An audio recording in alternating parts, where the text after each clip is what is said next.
السلام علیکم۔ زنا ایک مرد اور عورت کے درمیان قائم ہونے والے جسمانی تعلقات کو کہا جاتا ہے جو آپس میں منکوحہ نہ ہوں۔ قرآن مجید میں اللہ تعالیٰ یہ ارشاد فرماتا ہے کہ زنا کے قریب بھی نہ جاؤ، بے شک یہ بڑی بے حیائی اور برائی کا راستہ ہے۔ تاریخ انسانی میں آئے تمام انبیاء علیہم السلام کی شریعتوں میں یہ ایک ناقابل تلافی جرم تسلیم کیا گیا ہے۔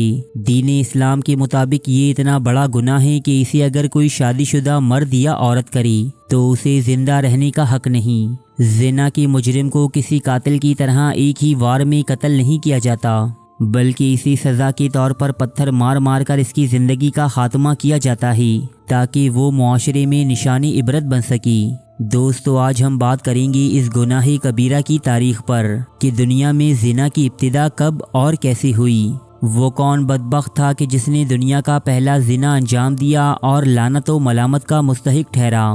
یہودیوں کی مقدس کتاب تالمود کے مطابق حضرت نوح علیہ السلام پر جو آسمانی کتاب نازل کی گئی تھی اس میں کل 7 احکامات تھے، جن میں سے ایک حکم زنا کی مذمت اور روک تھام کے لیے بھی تھا، یعنی حضرت نوح علیہ السلام کے زمانے تک زنا نامی یہ گناہ کبیرہ عوام الناس میں عام ہو چکا تھا۔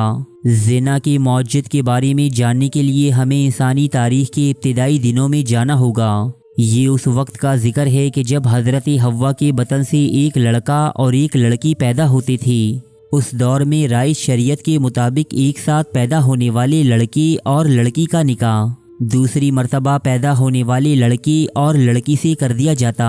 تنازع اس وقت پیدا ہوا کہ جب حضرت آدم علیہ السلام کے ایک بیٹے قابیل نے اپنے ہی ساتھ پیدا ہونے والی لڑکی اکلیمہ سے شادی کی خواہش ظاہر کی، کیونکہ یہ دوسری لڑکی کے مقابلے میں زیادہ حسین اور خوبصورت تھی۔ جب قابیل نے حضرت آدم علیہ السلام کی بات ماننے سے انکار کر دیا تو آپ نے قابیل اور اپنے دوسرے بیٹے حابیل کو یہ مسئلہ بارگاہ رب العزت میں پیش کرنے کا حکم دیا۔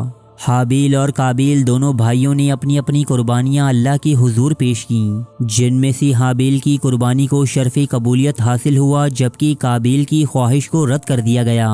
یہ ماجرا دیکھ کر حضرت آدم علیہ السلام نے اکلیمہ کو حابیل سے منسوب کر دیا اور اسے قابیل سمیت دیگر تمام مردوں پر حرام قرار دیا گیا۔ بعد ازاں قابیل نے اکلیمہ کی جدائی اور اپنی قربانی کی قبول نہ ہونے پر مایوسی، حسد اور غصے کے نتیجے میں اپنے ہی بھائی حابیل کو موت کی گھاٹ اتار دیا۔ دوستو، یہ داستان تو شاید سبھی جانتے ہیں کہ قابیل وہ پہلا شخص تھا کہ جس نے دنیا کا پہلا قتل انجام دیا، لیکن یہ بات شاید بہت ہی کم لوگوں کے علم میں ہو کہ دنیا کا پہلا زانی بھی قابیل ہی تھا کہ جس نے معاشرے، رسوم و رواج، والدین، یہاں تک کہ رب کائنات کی مرضی و منشا کے خلاف جا کر اپنی ہی بہن اکلیمہ سے زنا کا ارتکاب کیا۔ جب حضرت آدم علیہ السلام نے قابیل کو اپنی رہائش گاہ سے بے دخل کر دیا تب یہ اپنی بہن اور بیوی اکلیمہ کے ساتھ سرزمین عدن کی جانب روانہ ہوا۔ یہاں قابیل اور اکلیمہ کے زنا کے نتیجے میں پیدا ہونے والی اولاد خوب پھلی پھولی اور انہوں نے ہنوک نامی ایک شہر کی بنیاد رکھی۔ قتل حابیل سے لے کر اپنی بہن سے زنا کرنے تک اور اپنی نسل کو ایک نئے شہر میں پروان چڑھانے تک ہر موقع پر شیطان قابیل کے ساتھ موجود تھا۔ شیطان نے ہی قابیل کو پہلی مرتبہ آگ کی عبادت کرنے کی ترغیب دی۔ اسی نے اولاد قابیل کو آلات موسیقی تیار کرنے اور ان پر دھنیں ترتیب دینے کا فن سکھایا۔ خواتین کو بے حیائی سے بھرپور لباس کی تیاری اور اپنے جسم کی نمائش کے طریقے سکھائے۔ شیطان نے ہی اولاد قابیل کو برہنہ محافل منعقد کرنے اور ان میں مرد و خواتین کو سرعام زنا کرنے کی ترغیب دی۔ دوسری جانب اللہ تعالیٰ نے حضرت آدم علیہ السلام کو حضرت شیس علیہ السلام کی صورت میں ایک نیک اور پرہیزگار بیٹے سے نوازا۔ حضرت آدم اور حوا علیہ السلام کی وفات کے بعد اللہ تعالیٰ نے حضرت شیس علیہ السلام کو نبوت سے سرفراز فرمایا۔ یہ مومنین کی جماعت کی قیادت کرتے اور اچھے و برے اعمال میں ان کی رہنمائی فرماتے، جبکہ حضرت آدم علیہ السلام کی وصیت کے مطابق انہیں اولاد قابیل سے دور رکھتے۔ ایک مرتبہ حضرت شیس علیہ السلام کی قوم کا ایک فرد چوری چھپے قابیل کی بسائی ہوئی بستی کی طرف جا نکلا۔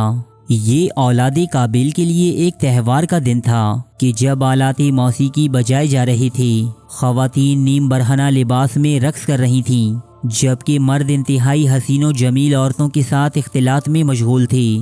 بنی اسرائیلی روایات میں مذکور ہے کہ اولاد قابیل کی عورتیں انتہائی خوبصورت جبکہ ان کے مرد انتہائی بدصورت تھی۔ ان کے برعکس حضرت شیث علیہ السلام کی قوم سے تعلق رکھنے والی عورتیں معمولی شکل کی حامل تھیں جبکہ مرد انتہائی خوبصورت اور توانا تھی۔ اولاد قابیل کی محافل کا نظارہ کرنے والا یہ شخص جب واپس اپنی قوم میں آیا تو اس نے اپنے ہی جیسے چند کمزور ایمان والوں کو یہ تمام حالات سنائی۔ شوق و تجسس میں مبتلا ان لوگوں نے بھی وہاں جانے کا ارادہ ظاہر کیا۔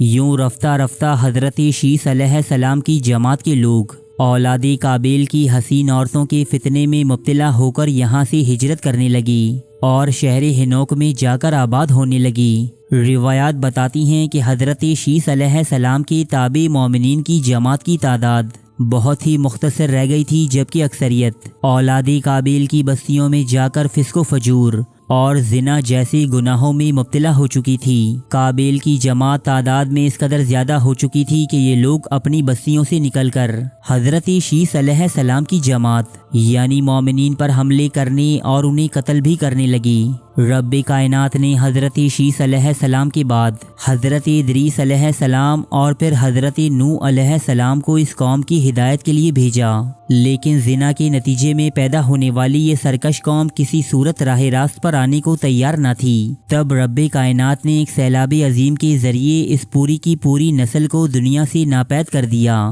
بعد ازاں حضرت نوح علیہ السلام کے بیٹوں حام، سام اور یافس کے ذریعے ایک مرتبہ پھر دنیا میں انسانی آبادی کی شروعات ہوئی۔ جو بھی انسان آج ہمیں روئے زمین پر چلتا پھرتا نظر آتا ہے یہ حضرت نوح علیہ السلام کے انہی 3 بیٹوں کی نسل میں سے ہے۔ دوستو، اس ویڈیو کی تیاری میں ہم نے تفسیر ابن کثیر، طبقات ابن سعد اور تاریخ طبری سمیت یہودیوں کی مقدس کتاب تالمود اور بائبل سے بھی مدد لی ہے۔ بنی اسرائیلی روایات کے بارے میں حضور اکرم صلی اللہ علیہ وآلہ وسلم کا ارشاد ہے کہ تم اہل کتاب کے بیان کردہ واقعات کی نہ تو تصدیق کرو اور نہ ہی تکذیب، بلکہ کہو جو کچھ اللہ نے نازل فرمایا اس پر میرا ایمان ہے۔